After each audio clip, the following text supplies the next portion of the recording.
uma folha na nossa revista, né, falando que estamos na segunda parte, Cristo em Daniel. E tem uma explicação da Bíblia de Genebra. Em resumo, fala a questão de Daniel chamar a atenção para Jesus, né, a palavra de Daniel. Aí diz: muita controvérsia cerca um grande número de detalhes, né, a dificuldade de se interpretar sobre o cumprimento dessas predições de Daniel, mas a estrutura básica da sua visão sobre o futuro não deixa as dúvidas de que Cristo cumpre as esperanças do profeta. Então, só para lembrar, né, como é mais um dos livros, como nós já estamos estudando, e como toda a Bíblia, né, aponta para Jesus. Eu não vou ler o capítulo inteiro 1 e 2, mas eu quero ler aqui uma grande parte desse texto, porque curiosamente é um texto que a gente conhece bastante, mas a gente esquece alguns detalhes. Então a gente vai ao capítulo 1 aqui, e o começo do capítulo 2, até a parte que é mais explicada na lição, que é a parte dos detalhes da estátua, do sonho de Nabucodonosor. Daniel capítulo 1, verso 1. No ano terceiro do reinado de Jeoaquim, rei de Judá, veio Nabucodonosor, rei da Babilônia, a Jerusalém, e a sitiou. O Senhor lhe entregou nas mãos a Jeoaquim, rei de Judá, e alguns dos utensílios da casa de Deus. A estes levou-os para a terra de Sinar, para a casa do seu Deus, e os pôs na casa do tesouro de seu Deus. Aqui a gente vê, né, já fica bem claro que não é Babilônia conquistando nada, né? Mas o verso 2 diz: o Senhor lhe entregou nas mãos. Disse o rei a Aspenaz, chefe dos seus eunucos, que trouxesse alguns dos filhos de Israel, tanto da linhagem real como dos nobres, jovens sem nenhum defeito, de boa aparência, instruídos em toda a sabedoria, doutos em ciência, versados no conhecimento, e que fossem competentes para assistirem no palácio do rei e lhes ensinasse a cultura e a língua dos caldeus. Determinou-lhes o rei a ração diária das finas iguarias da mesa real e do vinho que ele bebia, e que assim fossem mantidos por 3 anos, ao cabo dos quais assistiriam diante do rei. Entre eles se achavam os filhos de Judá, Daniel, Ananias, Misael e Azarias. O chefe dos eunucos lhes pôs outros nomes, a saber, Daniel, de Beltesazar, Ananias, o de Sadraque, a Misael, o de Mesaque, e Azarias, o de Obed-nego. Resolveu Daniel firmemente não contaminar-se com as iguarias do rei, nem com o vinho que ele bebia. Então pediu ao chefe dos eunucos que lhe permitisse não contaminar-se. Então, nós vimos aqui, o Senhor lhe entregou nas mãos de Joaquim, entregou utensílios, e também aqui vemos que eles levaram cativos alguns dos filhos de Israel de forma para um propósito específico, né? São jovens, bem jovens, pessoas inteligentes, pessoas estudiosas, cultas, e que iam ser levadas para viver num outro lugar, numa outra cultura. E aqui a gente vê, né, sempre é o versículo 8, acho que é um dos versículos que são mais conhecidos, em que esses jovens que saíram, Daniel aparentemente é um dos líderes deles e resolveu firmemente não contaminar-se, ou seja, não se envolver não com a cultura, nem com o alimento, e veio assim a se separar. Essa parte aqui também ela está bem explicada na lição, eu não vou falar agora. O verso 17 diz: a esses 4 jovens Deus deu conhecimento, inteligência em toda a cultura, sabedoria, mas a Daniel deu inteligência de todas as visões e sonhos. Então, percebe a importância do chamado, né, de Daniel e como Deus capacitou Daniel para aquilo que seria necessário. A questão dele reconhecer os sonhos, né? Não queria usar a palavra adivinhar, mas que ele pudesse esclarecer os sonhos de Nabucodonosor.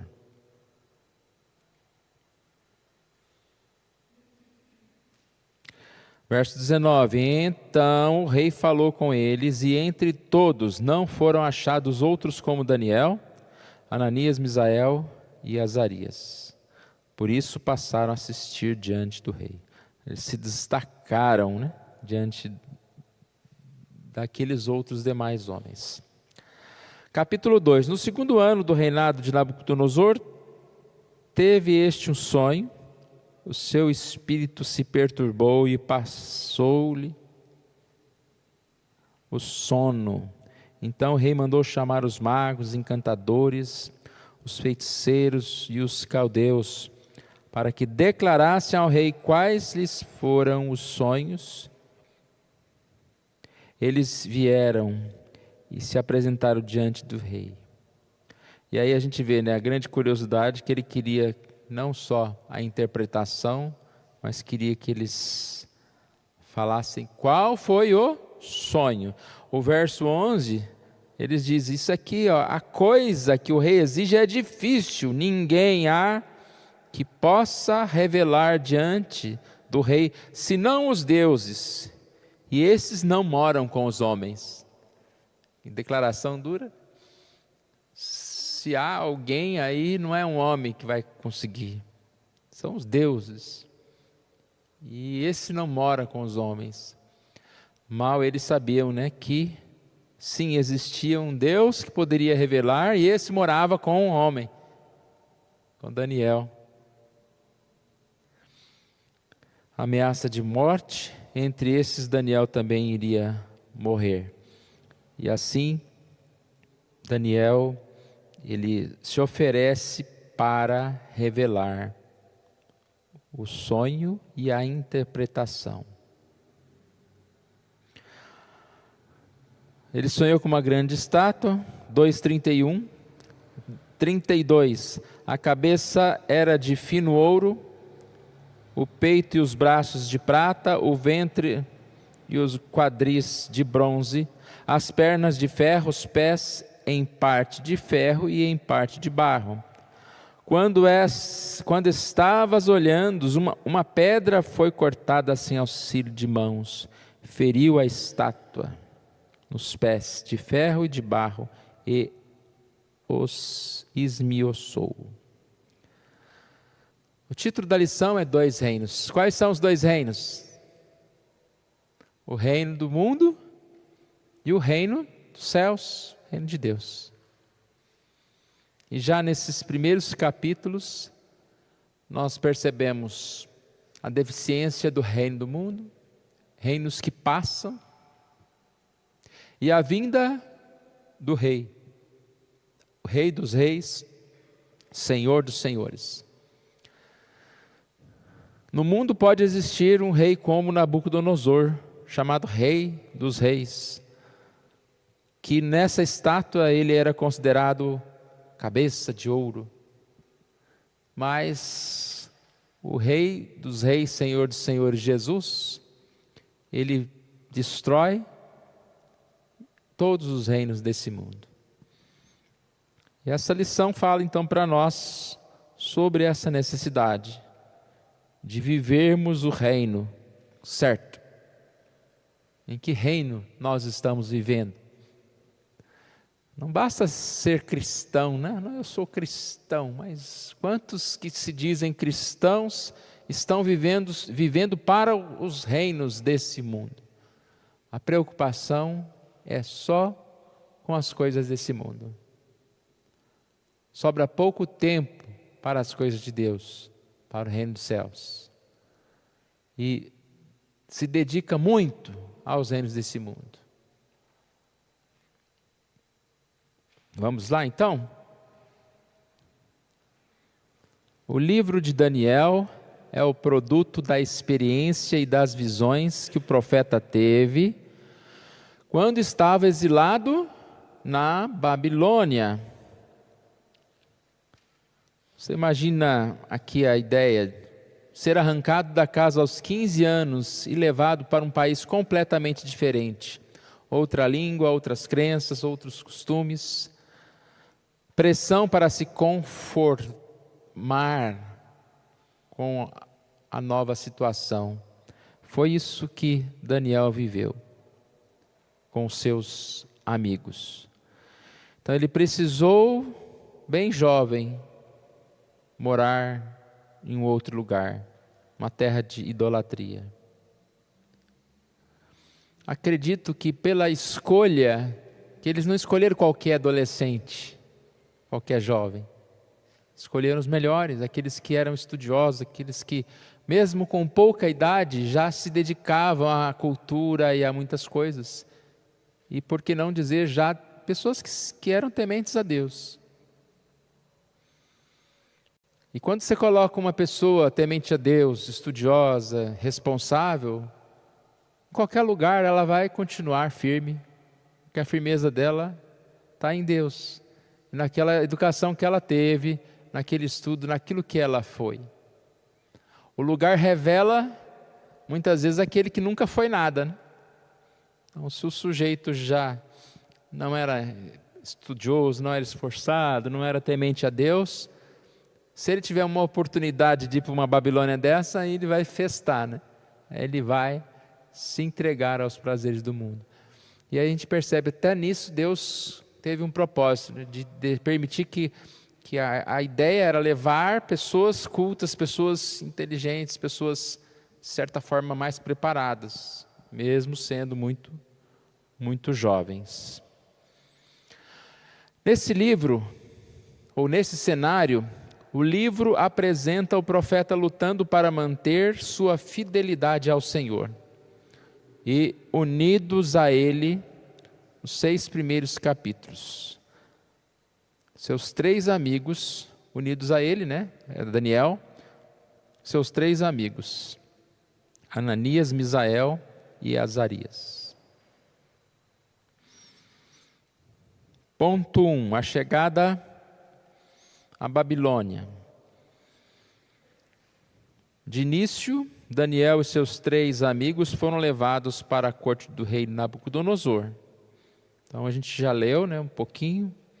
Eles iam ser ensinados a servir, teriam que ser alimentados da comida designada.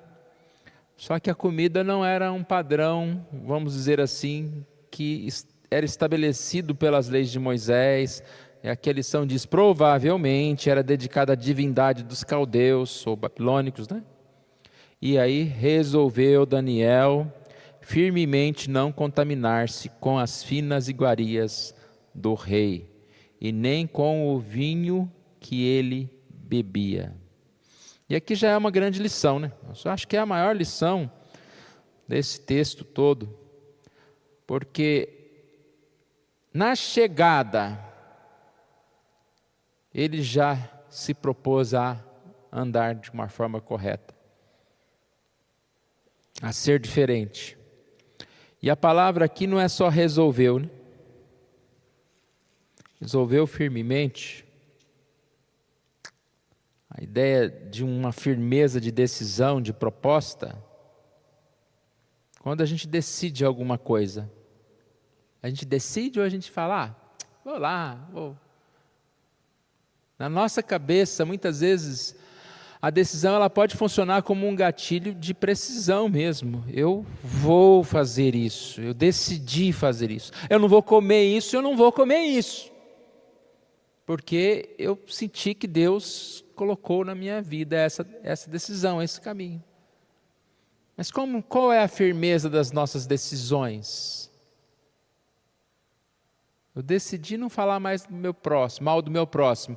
Na esquina eu vejo o próximo fazendo uma coisa errada, mal dá tempo de chegar em casa. Você viu fulano, está ali na esquina fazendo isso e começa a falar. Eu já sabia que... eu decidi não pecar isso, eu decidi não fazer aquilo. Mas decidiu firmemente.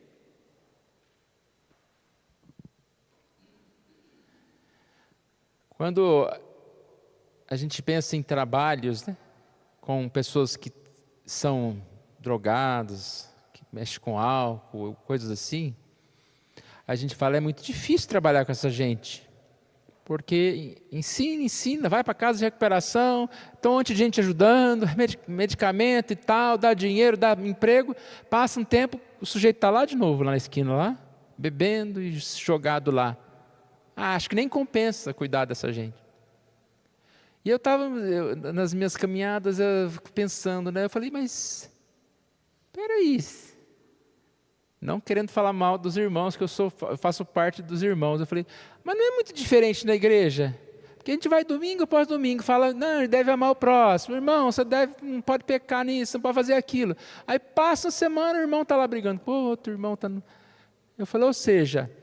Nós somos difíceis porque nós ouvimos a mensagem, nós aprendemos, nós somos tirados do erro, mas não tomamos uma decisão, falta uma resolução. Não, está certo, olha, a mensagem falou muito comigo essa noite sobre o amor, eu vou cuidar disso.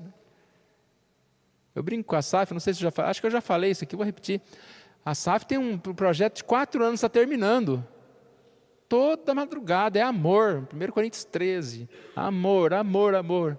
Aí você vai numa reunião lá de eleição, tem uma irmã lá sentada no meio, ela conta essa história, né? Ai, não sai, não vou sair daqui não, tá, vamos, que amor é esse? Não consegue levantar numa cadeira, sentar do outro lado? Se eu pedir para ele sentar de cara, ele não, emburra e vai embora. Um dia, acho que também já devo ter falado disso, irmão, não vou lembrar. O pastor teve uma ideia excelente na escola dominical. Na igreja lá era cadeira, não era banco assim.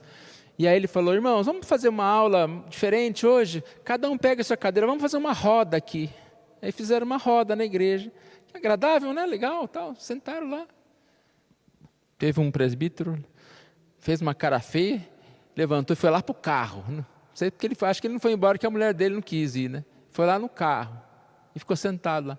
Aí eu fui lá e falei, escuta, o que foi? Pastor, fica com essa palhaçada de fazer roda. O homem estava tão bravo, porque fez uma roda.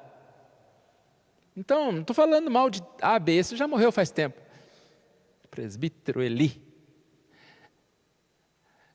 Mas a gente é assim. Por quê, irmãos? Tem que ser assim? Não, não tem que ser assim. Nós podemos resolver firmemente, não contaminar, e decisão com decisão, e até o fim. Podemos, com a ajuda de Deus, conforme o propósito de Deus, chamado de Deus, mas nós podemos sim. Então vamos lá. 3 lições fundamentais. Quando exilados, somos expostos às contaminações do mundo em que estamos exilados. Irmãos, todos nós estamos dia a dia expostos à contaminação do mundo, do pecado. Ninguém está isento disso. E de todas as formas. E hoje com a internet, né? Até dentro da sua casa lá, no maior silêncio do mundo, você é exposto a todo tipo de contaminação. Todo tipo de pecado. 2 fala que a misericórdia do Senhor assiste seu povo, mesmo em meio ao exílio. Não é hora de comentar, porque são os 3 tópicos do ponto 2. 3. Deus tem um propósito para o seu povo em meio ao exílio. Os irmãos perceberam, ele termina o ponto 1 com os pontos que vão ser tratados no ponto 2. Então nós vamos voltar a esses 3 tópicos aqui. Alguém quer a palavra? Nós vamos passar para o ponto 2. No mundo, mas não do mundo.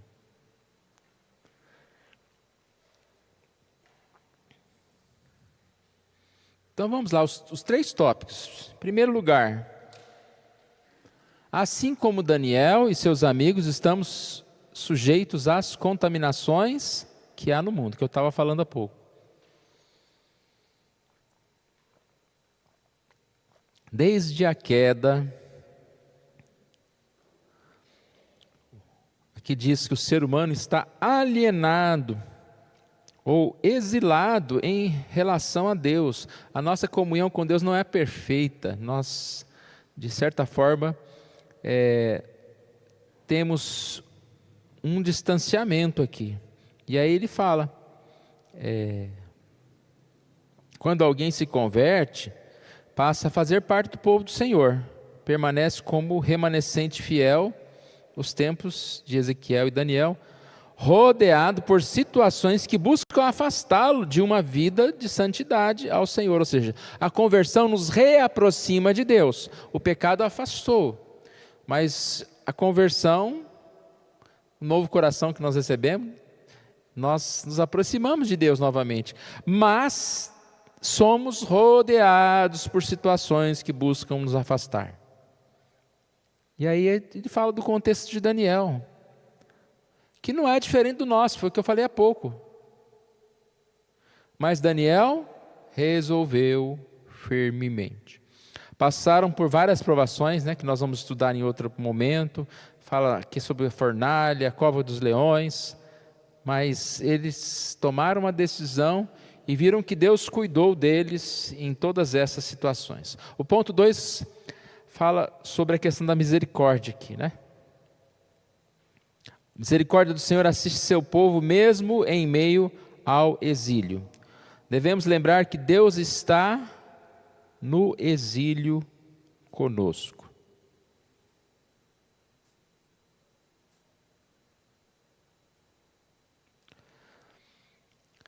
Daniel falou com o chefe dos eunucos lá sobre a alimentação, mas aqui diz que antes mesmo dele falar, no verso 9, diz: Deus concedeu a Daniel misericórdia e compreensão da parte do chefe dos eunucos. Porque parece fácil, não quero comer. Não quero comer, você é obrigado a comer. Você está ali, você não está ali visitando, não é um hotel que você foi visitar. Você está cativo naquele lugar ali. Você não pode ir embora a hora que você quiser. E há uma explicação aqui, do chefe dos eunucos, falando que se ele não comesse, o meu Senhor, ele fala que o meu Senhor veria o vosso rosto abatido, e aí sobraria para mim. Ele falou, isso me colocaria em perigo a minha cabeça para o rei. Então, que lógica teria esse chefe do eunuco colocar em risco a cabeça dele por causa de um sujeitinho lá, de um adolescente que não queria comer? Tinha que falar, larga a mão de ser bobo, comida é tudo comida, vai comer o que tem que comer, e pronto. Mas Deus teve misericórdia. E quantas situações, irmãos, nós passamos que as coisas se resolvem porque Deus teve misericórdia? Tem muitas situações que a gente enfrenta e a gente vê como é difícil, a porta não parece que não resolve. Coisas simples. Mas como é bom quando a gente vê as coisas se resolvendo. Seja alguma coisa que você está comprando, ou uma consulta médica, ou alguma coisa que você precisa fazer, e aquelas portas vão se abrindo e você pode dizer, Deus concedeu a misericórdia. Deus concedeu a misericórdia. Deus concedeu a misericórdia, porque senão, irmãos, tem muito mais chance de dar errado as coisas do que dar certo. A gente não percebe quantas vezes a gente tem que falar essa frase por dia. De coisas que vão se desenrolando na nossa vida, que vão funcionando, que vão dando certo na nossa vida, porque Deus concedeu misericórdia. Então, é isso que ele coloca aqui, né? Que Deus maravilhoso que está conosco no exílio. O nosso exílio é um lugar difícil de viver, um mundo complicado. Não só o pecado, mas as situações, as lutas diárias. Precisamos e temos e podemos contar com a ajuda de Deus. E aqui ele diz, tal informação mostra que o Senhor muda até mesmo a disposição de inimigos, né? O inimigo não queria, mas depois deixou. E isso não acontece, quando isso não acontece, a firme resolução inicial de não nos contaminar deve continuar até o fim. Ou seja, a resolução, a luta continua. Não é que a gente não faz nada e Deus concedeu misericórdia, né? A gente luta e juntamente Deus vai concedendo a misericórdia. Deus está presente. E nós não devemos nos contaminar. Em último lugar aqui, essa história mostra que o Senhor tem planos para o seu povo em meio ao exílio. Então, por que ele estava? Deus tem propósito. Deus tinha propósito para Daniel e tem propósito na nossa vida também. O Senhor colocou estrategicamente ele junto àquele conselho babilônico, do rei babilônico. Daniel, especialmente, aqui diz, além do conhecimento de toda a cultura e sabedoria, também inteligência de todas as visões e sonhos. Isso que eu falei um pouquinho, né, na introdução, antes de nós começarmos. Daniel teria uma posição de honra estratégica, podendo testemunhar a respeito do Senhor, diante de vários reis que oprimiam o seu povo.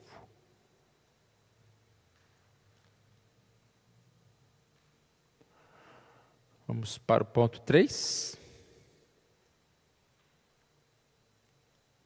O reino de Deus e os reinos da terra. Na estratégica posição em que estava Daniel, teve a oportunidade de servir a Deus em um momento crucial de sua vida. Quando Nabucodonosor teve um sonho, exigiu que os magos e feiticeiros e os caldeus lhes descrevessem o sonho, sem lhes contar o que havia sonhado, bem como exigiu que o interpretassem. Então, como que ninguém poderia fazer isso, né? Como que você vai adivinhar o sonho e a interpretação? E esse rei também, né, não estava bom não, porque além de fazer isso, decretar a morte, porque não conseguiram cumprir o seu objetivo. Esse sonho não foi muito bom não. E ficou bem angustiado ali, disse que perdeu o sono, né? 2:1, capítulo 2:1.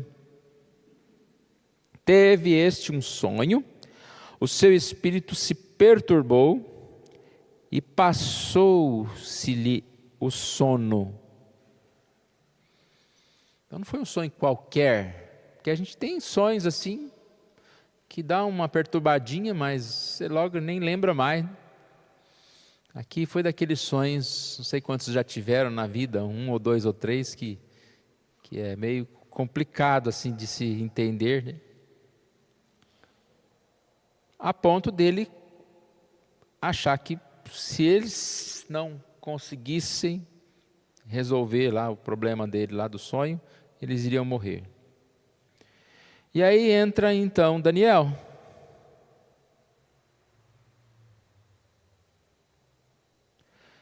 Daniel, tendo tomado conhecimento do decreto, pôs-se com Ananias, Misael e Azarias a orar ao Senhor. 2:17. Daniel foi para casa e fez a saber o caso a Ananias, Misael e Azarias. Verso 18, para que pedissem misericórdia ao Deus do céu sobre esse mistério, a fim de que Daniel e seus companheiros não perecessem com o resto dos sábios da Babilônia. Oraram ao Senhor. O verso 19 diz que a oração foi respondida. Então foi revelado o mistério a Daniel numa visão de noite. E Daniel agradeceu a Deus. Daniel bendisse o Deus do céu. Aqui de 20 em diante, tem uma oração bonita, né? Seja bendito o nome de Deus de eternidade a eternidade. Ele está agradecendo a Deus. Porque dele é a sabedoria e o poder, é ele quem muda o tempo e as estações. Remove reis, estabelece reis. Ele dá sabedoria aos sábios e entendimento aos inteligentes. Revela o profundo e escondido, conhece o que está em trevas, e com ele mora a luz. A ti, ó Deus, meus pais, eu te rendo graças e te louvo, porque me deste sabedoria e poder, e agora me fizeste saber o que te pedimos, porque nos fizeste saber este caso do rei. E ele já sabendo tudo, né? Ele pode orar aqui, quando ele diz que o Senhor é o rei, é o que muda o tempo, remove reis, estabelece reis. Ele já tinha na mente a visão, né, dos reis que iam ser removidos e de o rei Jesus que iria ser exaltado. Deus dos meus pais, família de Daniel, aqui é lembrada.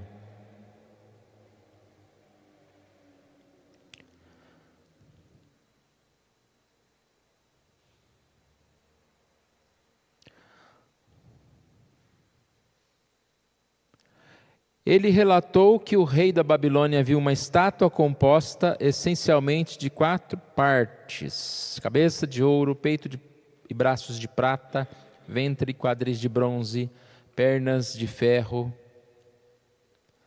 e uma pedra que destrói tudo, podemos dizer assim. Uma pedra cortada sem auxílio de mãos. Essa estátua e a visão aqui deveria ser interpretada como um símbolo de 4 reinos sucessivos. E aqui ele já apresenta o que nós falamos, né? A interpretação de Daniel, ela é uma interpretação muito difícil. E eu creio que a gente sempre deve lembrar da Bíblia, não como algo que a gente eu sou doutor em teologia, né? Eu sou... tem pós-graduação em Deus, né? Porque teologia é estudo de Deus. Então, quem somos nós para saber, né? É claro que a palavra ela é bem clara naquilo que é necessário, né? Em várias questões, como a própria questão da salvação, da morte de Jesus e tudo mais. Mas tem certas passagens que nós não temos condições de falar com precisão. E aqui diz que é uma dessas, falando que poderia ser o símbolo de 4 reinos, ou seja, daria o nome de 4 reis aqui, né? Nabucodonosor seria o primeiro, o segundo inferior, o terceiro amplo domínio, o quarto aqui firmeza e fraqueza. Aqui abaixo que está o nome dos governantes, olha. Nabucodonosor, Evil-Merodach, Nebuzarada, Nabonido, juntamente com Belsazar. esse corregente aqui é como se fossem dois juntos. Há essa interpretação, que seriam pessoas, também a interpretação que seriam 4 reinos, que foi até que nós colocamos ali no slide. Reino babilônico, que é o reino do Nabucodonosor. Depois o reino persa, o reino grego macedônico e o reino romano.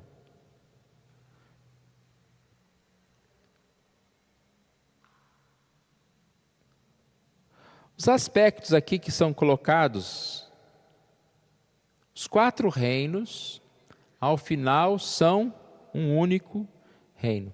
Aqui a lição fez também da mesma forma, né? Colocou os 4 pontos e depois falou de um a um. Então, os 4 reinos, ao final, são um único reino. Há um constante enfraquecimento do reino.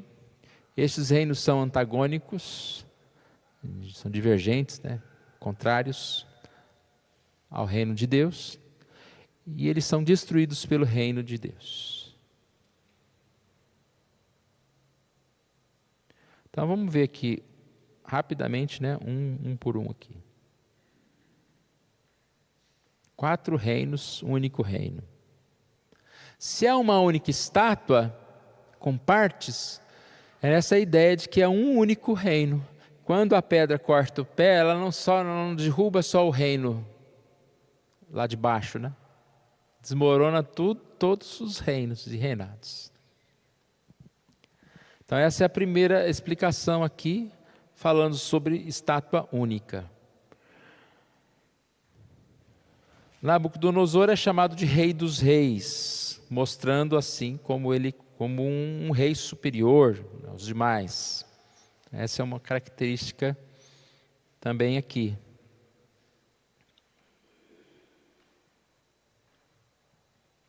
Ele coloca aqui, ao menos uma característica histórica, unificadora, é conhecida. Todos eles juntos manteriam o povo judeu sob seu domínio desde o exílio iniciado por Nabucodonosor até o tempo do Império Romano.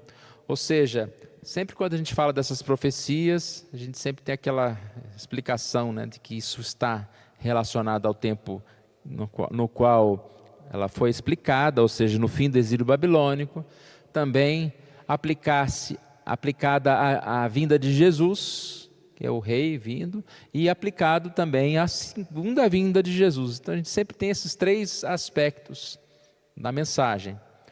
E aqui ele coloca que, curiosamente, depois desses reinos, haveria então a queda, né, desses reinos aqui. Há um aspecto constante, enfraquecimento do reino. Há um constante enfraquecimento na linha sucessória dos reinos. Tanto que fala, né, ouro,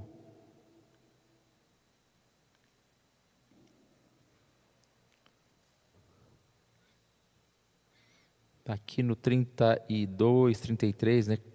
Daniel 2, 2,32, cabeça de ouro, peito e braço de prata, ó, vai diminuindo o valor aqui, né? Ventre e os quadris de bronze, pernas de ferro e pés em parte de ferro e em parte de barro. A desconstrução dos reinos, eles vão se enfraquecendo aqui. Essa ideia é colocada aqui.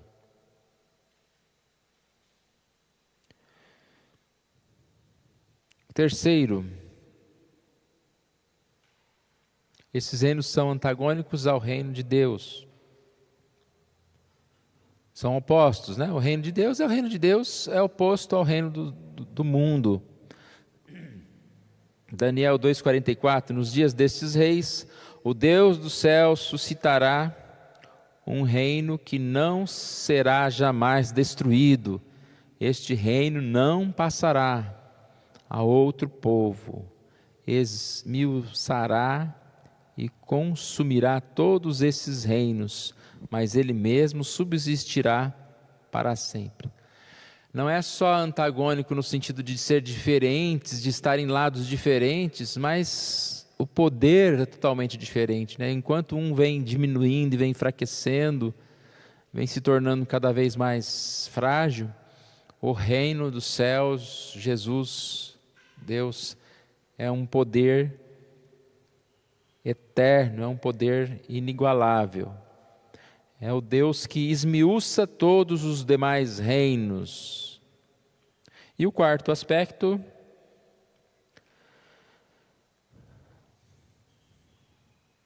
eles são destruídos pelo reino de Deus. O reino de Deus porá fim aos reinos considerados como inimigos. Aqui ele repete, né, o versículo aqui. Esmiuçou o ferro, o bronze e o barro, a prata e o ouro. Ao final, somente o reino representado pela pedra poderá existir, e este o futuro por meio de Daniel, Deus revelou ao rei da Babilônia. Diante dessa interpretação, Nabucodonosor engrandeceu a Deus e a seus amigos. A Deus não, a Daniel e a seus amigos. Ponto 4. O reino que põe fim a reinos. Aqui ele vai ressaltar essa parte que é bem interessante. Nabucodonosor é chamado de Rei dos Reis. E Jesus, Rei dos Reis, Senhor dos Senhores. O ministério de Nabucodonosor, que representa os reinos desse mundo, seja os maiores reinos desse mundo, é um ministério temporal. Nem devia chamar de ministério, né? É um reino temporal. Tem ministro do bom, ministro do mal. E o reino de Jesus, o ministério de Jesus é eterno. Eterno. Isso a gente vê constantemente, irmãos. Os reinos desse mundo se enfraquecendo, as pessoas são derrubadas. É que às vezes a gente vive pouco tempo para ver alguns reinos caírem, né? A gente morre antes, mas uma hora vai cair. Alguns poderosos que vivem nesse mundo, porque todos caem, todos. Se não cair em vida, um dia Deus leva também, aí sai também, acaba também.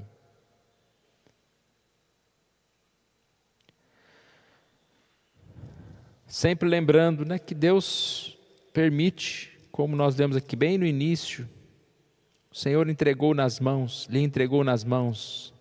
Deus entrega nas mãos do Nabucodonosor, de um rei mau, o poder. Nabucodonosor foi apresentado como rei dos reis. Entretanto, uma vez que o seu reino teria fim, seu título também chegaria ao final. Deus manifestou o seu reino, suscitou junto àquele que é o responsável pelo seu estabelecimento, cujo título é eterno, Rei dos Reis, Senhor dos Senhores. Jesus anunciou constantemente a respeito da proximidade do reino de Deus. É um anúncio que nós recebemos diariamente, né? Deus triunfa, o reino dos céus, este existe. Olha aqui, sobre essa questão do reino, ele já triunfou na cruz, Jesus, e ressurreição de Cristo.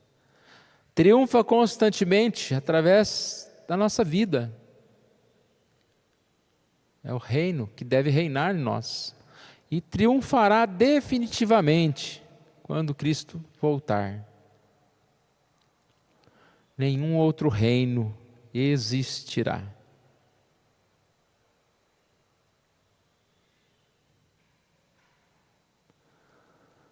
Jesus anunciou constantemente. Ressurreto dentre os mortos, anunciou que toda a autoridade lhe fora dada nos céus e na terra.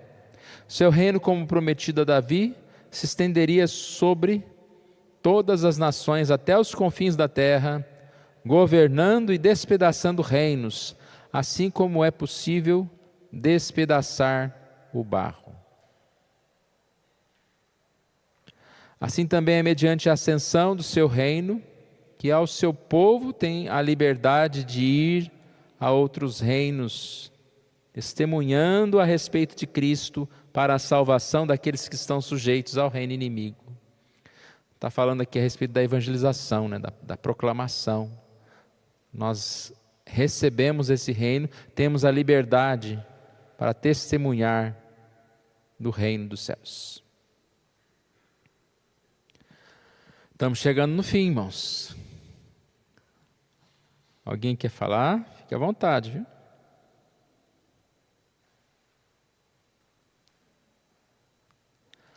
As lições que se seguem vai falar com certeza muito mais da vida de Daniel. Por isso que chama a atenção que eles foram escolhidos para cumprir um propósito de Deus na vida do povo dele, na vida do reino e para o nosso ensino hoje. Mas o que mais a gente vê na vida de Daniel é um homem de oração. Eu disse de início que ele saiu de lá da terra dele com 15 anos, imagina. Foram escolhidos, 4 jovens escolhidos a dedo, para que fossem levados ao reino da Babilônia. Então veja que o eunuco foi lá escolher, vamos ver dessa forma, mas eles foram escolhidos primeiro por Deus para uma tarefa. Então, contra a vontade de Deus, os projetos de Deus, não tem barreira. E hoje de manhã a gente conversava com o senhor a respeito de barreiras que surgem nas nossas vidas. Às vezes criamos barreiras. E para Daniel havia alguma barreira? Não. Por quê? Porque ele era um homem de oração. Vai dizer lá no final do livro, ele vivia a prática da oração. 3 vezes por dia, coisa que ele costumava fazer. Quando o sapato apertou mais ainda, ele não se incomodou com aquilo. Ele fez o que ele sempre costumava fazer. Por quê? Ele sabia que Deus não ia falhar com ele. Por quê? Porque ele tinha uma intimidade muito grande com Deus. Então, o que a gente precisa tirar de uma lição já como essa, que é a primeira, a intimidade que ele tinha com Deus. Então, que barreira seria capaz de barrá-lo? Nenhuma. Porque Deus estava no controle da vida dele.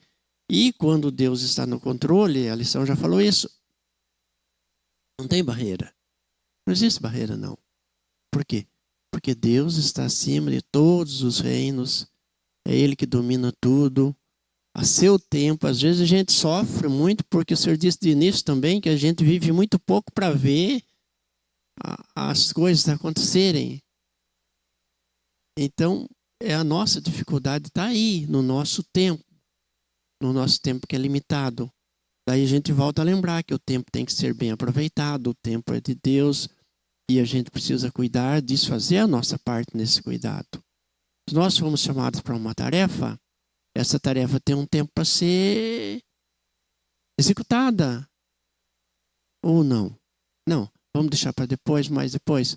Quando Jesus estava chamando os seus, chamava alguns, falava, deixa primeiro eu fazer isso, isso, aquilo. Jesus falou, bom, se então você não quer isso, você não quer negar-se a si mesmo, você não pode fazer parte desse grupo de pessoas. Então, que grupo nós estamos?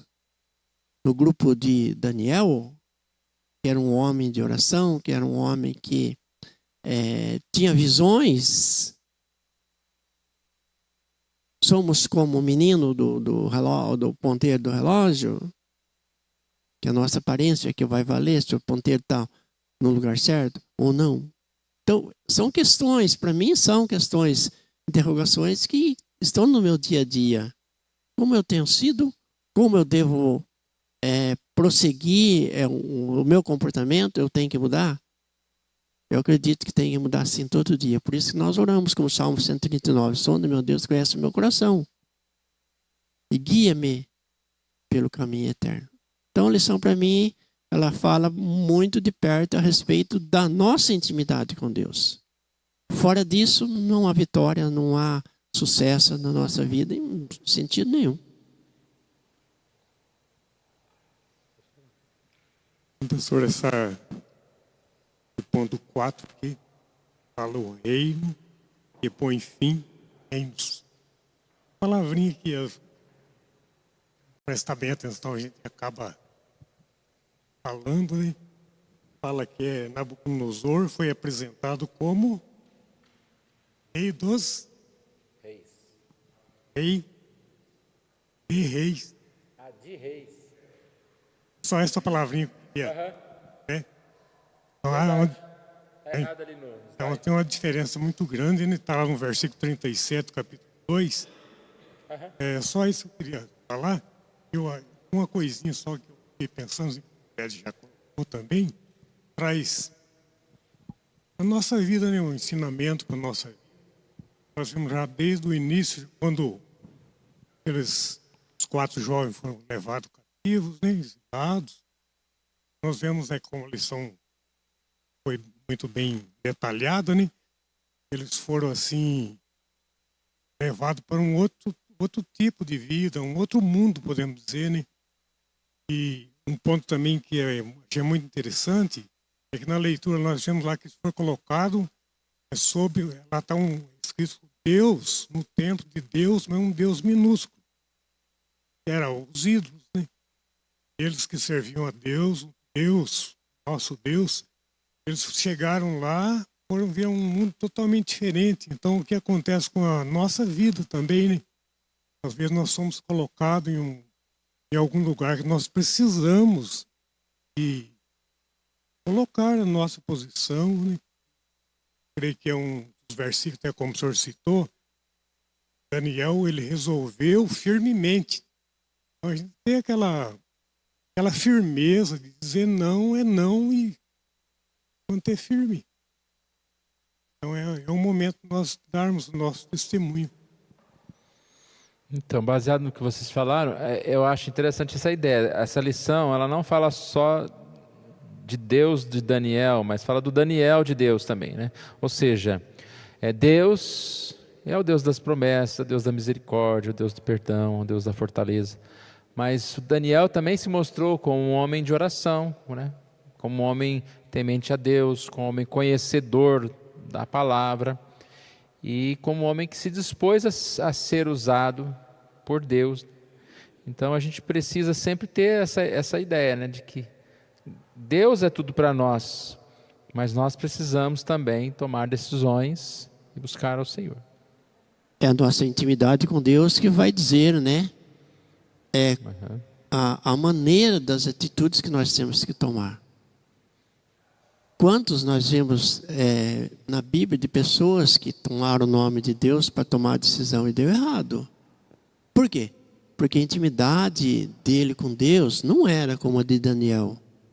Quantos? Se a gente for ver, vai muitas pessoas que bateram a cara, tomando o nome de Deus para fazer obras. E o que nós vemos hoje, né? Quantas pessoas se levantam em nome de Deus, tomam atitudes firmemente, insistem com aquilo, mas a intimidade dele com Deus é o relógio quebrado, né? Conclusão. Os 2 capítulos de Daniel mostram que, mesmo rodeados pelo inimigo, podemos nos manter fiéis a Deus. É uma aplicação para nós. A desculpa não é o inimigo, não é a fraqueza, Nós podemos e devemos nos manter firmes. Inseridos no mundo, somos lembrados de que não somos do mundo, mas que pertencemos ao reino de Deus. Sempre tem que ficar claro na nossa mente. Às vezes devagarinho você vai permitindo, você vai se acomodando, e quando você vê, você está igual ao mundo. Você não é diferente do mundo. Mas nós devemos sempre ser diferentes. Ser como a Bíblia nos ensina. Este reino triunfou contra o reino inimigo, na morte e na ressurreição de Cristo.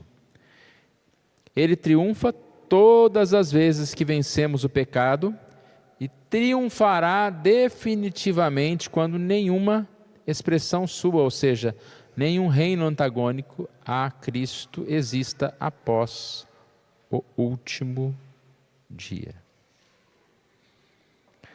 Então, irmãos, como Daniel, nós somos chamados a tomar decisões firmes, né? Não contaminarmos comum, confiar na provisão de Deus, mesmo quando parecer arriscado, difícil. Eles estavam passando situação de morte, né? Foram orar. Reconhecer nosso propósito como embaixadores do reino de Deus. Viver com esperança. Nosso reino é eterno e triunfará. Que Deus assim nos abençoe e nós possamos nos fortalecer, né, na palavra do Senhor. Vamos fazer mais uma oração? Obrigado, Senhor, nós agradecemos a Ti por esse estudo e que o Senhor Deus esteja nos dando mais e mais intimidade, comunhão com o Senhor, ó Pai, para que possamos servir ao Senhor, ó Deus, e buscar o reino dos céus, ó Deus. O único reino que é permanente, o único reino que realmente traz satisfação, traz vida para nós, ó Deus. Perdoa os nossos pecados, ó Deus, quando nos afastamos de Ti, e nos ajude. Nós oramos em nome de Jesus. Amém.